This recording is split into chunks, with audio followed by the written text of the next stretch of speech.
Hey everyone, Stephen Glicker here from Roll for Combat, and I'm here to talk about some news that's been around for a couple of days now. It's about Dungeons and Dragons and other Hasbro properties appearing at liquidation stores, and now you can get some D&D stuff for as much as 80% off. And this has been reported on a bit, but I myself am a publisher, and I can tell you the ins and outs and what this means and how much money everyone's making. If you're curious, you can see my stuff at battlezoo.com. We sell both Pathfinder 2nd Edition and 5th Edition products, and they're pretty popular. In addition, I got a ton of free stuff. In fact, I have an entire 80-page free adventure if you want to check that out over at battlezoo.com. But let's get to this piece of news. So it turns out there's this place called Ollie's. I've never even heard of it because there's nothing near me, but Ollie's is basically a liquidation store. This is a place where, products that are no longer selling, Ollie's will buy and then sell at a massive discount. And this one says, I love it, score a critical hit with our Dungeons & Dragons buyout at up to 80% off the fancy stores. You'll find tons of D&D stuff like action figures, creature packs, dungeon builders, and more. Roll into Ollie's for the best selection. This is great because they actually seem to get the whole D&D reference, whoever wrote that. So you can see here at Ollie's is that some of this stuff is really cheap. I mean, this Dragonlance game, that's a board game, okay? It's $100. They're selling it for $10, okay? These are, terrain, the cases of terrain. They're $50. And this is the crazy thing. There's a brand new Barnes & Noble that just opened next to me, and I went to it, and they had this dungeon terrain. And they're selling it for $50, the fancy store. You can get it at Ollie's for $3. And then the action figures, you can get at 50% off. Those are normally $20, and you get them at 10. I might be taking a little trip because there is one near me about an hour and a half away. But I'm very curious to see this and maybe buy some of this stuff myself. So anyhow, how does this work? So how is Ollie's making money, and what does this mean for Hasbro? So I'm going to tell you. What this means is that whenever you sell books, okay, I'm Hasbro and I have a book and I want to sell it to someone like a Barnes and Noble, is that you, being Hasbro, will normally make somewhere between 35% and 40% off the MSR. And basically, the bookstore gets 50%. Okay, so if you have I'm just going to say a $40 book, and the bookstore will get $20. So what you'd say, wait, isn't there $20 left for Hasbro? No, the way it works is that you have distributors, and the distributors will take somewhere between, they usually take 10%, so they're going to make $4 off of the book, but then there's like extra fees and stuff, so they're going to take another $2 of fees. So, in the end, that $20 of profit ends up being something like 12, 14-ish dollars of profit. So you're not making that much on books. There's another problem with books, okay? Books can be returned. Okay, no one ever talks about this, but the thing is, you can return books. So Barnes & Noble can buy a ton of these books, and then if they don't sell, they can return them, and then they get their money back. And that is why books are a bad, bad option. And it actually gets worse, okay?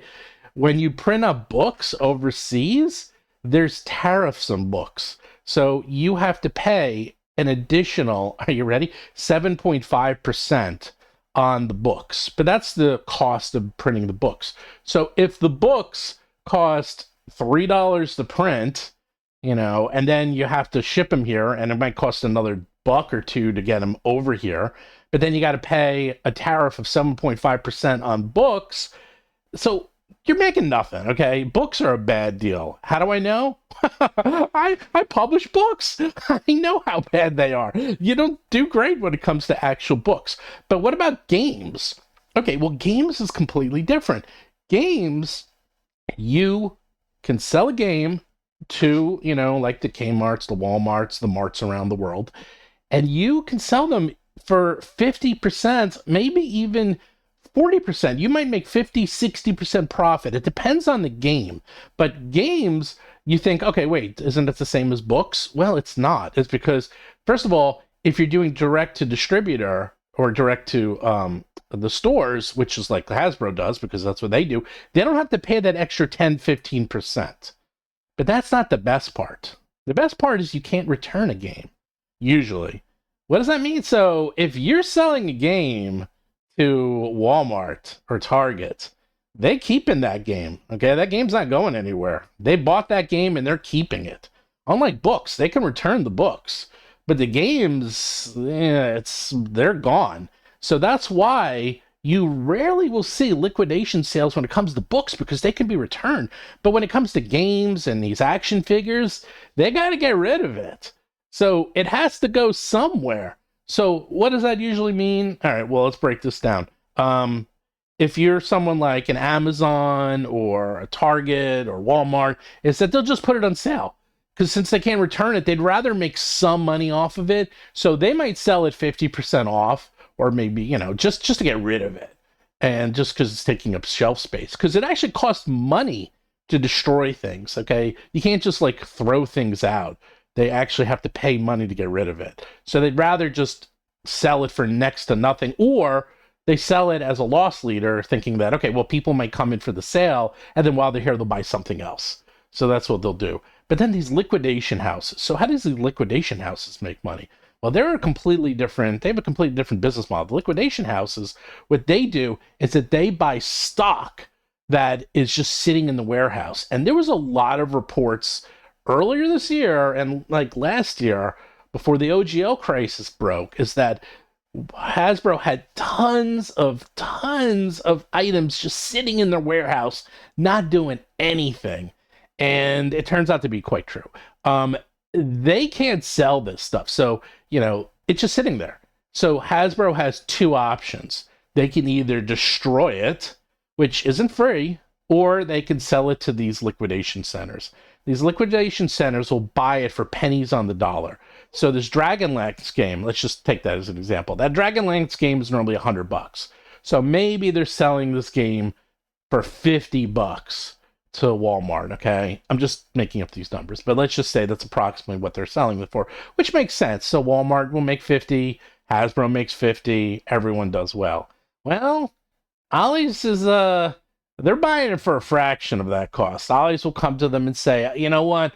We'll buy a ton. Like, you can see how many they have. It's not like they're buying one game. I mean, look at that display. They're buying crates of this stuff. And they'll say, look, we're going to buy crates of this stuff, but we're getting it for pennies on the dollar. So instead of paying you, $50 for these games, we'll give you, I don't know, maybe $2 or $3 or $4 per game. Take it or leave it. But we'll buy up a huge amount of your inventory. And by the way, they're not even buying it for that. I think it's even less. The point is that Hasbro can say, fine, you know what? It's sitting in our warehouse.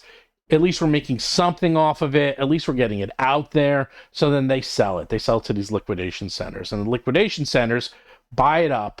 They buy it really cheap. And they buy enormous quantities of this stuff.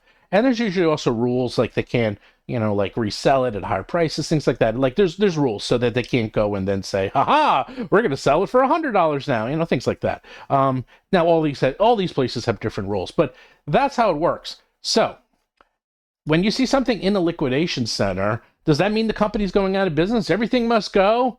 Maybe, but quite frankly, no. What it means is that like every company has excess inventory. Every company has things that just don't sell.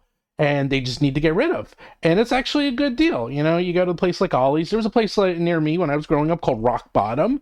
And that place was great. I used to go to it all the time. And it was huge. It was enormous. And you would find older off-brand items there for dirt cheap. And they worked fine, especially when you're buying like soap. Who cared? Anyhow, the point is that when you see something at a place like Ollie's, is the sky falling? Yes and no. It usually means it's like, okay, these things did not hit. Okay, no one was buying the Warriors of Krynn. No one was buying the Dungeon Terrain, and no one was buying these action figures, okay? The action figures make sense, okay? What I find interesting is that I don't know if you take a look. Actually, let's look at this again. Look in there. Look over here. I can't like zoom in, but in the lower right hand corner, that's the original cartoon action figures. $10, man. I'm gonna go over there. I want that. I didn't even know it. I'll buy that for $10. I don't know if I'd buy those $20 each for $10 each. You better believe I might buy some of those action figures. But then if you look carefully, you could also see the action figures from the D&D movie are there. And that's showing you, like, you can infer that this stuff did not do great. Okay. That's what you can also tell is that you can use this as a consumer and as, an economist and sort of figure out like what is selling and what's not. And what's fascinating is this Warriors of Krynn Dragonlance game. Why is Dragonlance not selling? I mean, Dragonlance was a big deal. They were trying to get it back into the, Dragonlance saga, and they had the books coming out, and then they had both, the published books as well as the, D&D books. And here it's like $100 game for $10. Yikes. I don't know anything about this game. And, I go to a lot of conventions, and I play a ton of board games, so I usually have a pulse on the, board gaming. I never even heard of this game, which tells you something. And then when it comes to Dungeon Terrain, I could have told you that because, man, Dungeon Terrain, that is a killer, okay? I barely have enough room for books, let alone Dungeon Terrain. Looks like they way overprinted that Dungeon Terrain because look at how much there is there. And it's like at one Ollie's. Yikes. The other thing Ollie's will buy is bankruptcies, and you talk about pennies on the dollar. Then, like this stuff, maybe they're getting for a couple of bucks, but bankruptcy stuff, they're getting literally for a penny. They're getting for like almost free. So anyhow, that is what all this means is that, it's not good. I mean, I don't know if Hasbro has ever had stuff at Ollie's before. I don't know if this is something new. I've never heard of Ollie's before, and I have never heard of any Hasbro items being sold there. So I don't know. And maybe and you could tell me a little bit more about it. Maybe you've been to an Ollie's and you could tell me what you bought there. But I've been hearing this quite a bit in the last week, and hopefully that was illuminating.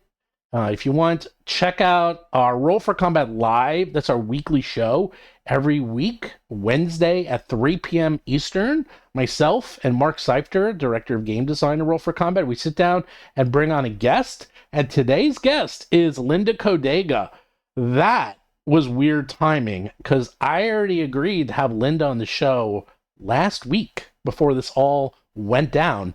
And Linda and I and Mark pretty much covered the whole OGO scandal from beginning to end. And now we're ending the year with another scandal. So it's going to be pretty crazy. So come here at the YouTube channel. If you want to check that out, you could ask questions. You can chat with us, talk about all the latest news and information. You can find out what Linda's been up to.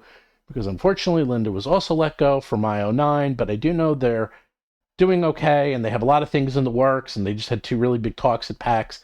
And also, if you want to check out any of our products, you can go to battlezoo.com and check out all of our Pathfinder and 5e products.